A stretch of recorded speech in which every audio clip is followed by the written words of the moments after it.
It's honestly a shambles. I don't know how it's been allowed to go on for so long because it is so dangerous for us to be here. The foyer to the Miller Heights building in Maidstone was bustling as angry tenants were forced to leave their homes. For some people in the accommodation block, they've been without water or electricity for up to 48 hours. It's almost 2 p.m. now and there's still no sign of any sort of rectification of the problem. People have been instead told to evacuate as quickly as possible.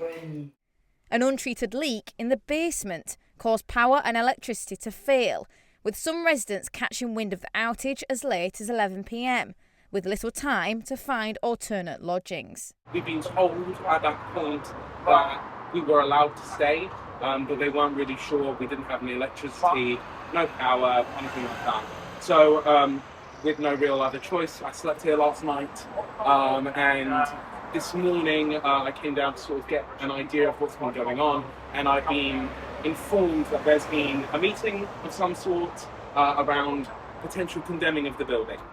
Some were told to book a last-minute hotel, but by the morning, everyone was asked to relocate to Maidstone Leisure Centre, with no communications on when the situation might be fixed. And there are people that cannot afford the hotel.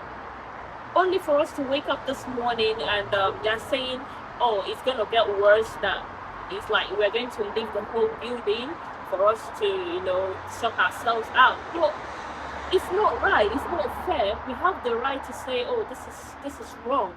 Many residents expressed to me that this wasn't the only issue they've experienced in the building, and their management company, Centric. Everyone needs to get out of here for their own safety, and they just need to be shut down. It is corrupt. I don't know where all this money is going. Now people paying £3,000 a year service charges for what? The lifts are constantly broken, the gate's been broke, the building's falling apart, and I don't know, but they are getting paid so much money and there is nothing to show for it here apart from misery, and it's literally like living in a third world country. But with no other alternative in sight apart from shelling out for an expensive hotel room and no concrete timeline of when facilities would be up and running again, for those in Miller Heights, it still remains a waiting game.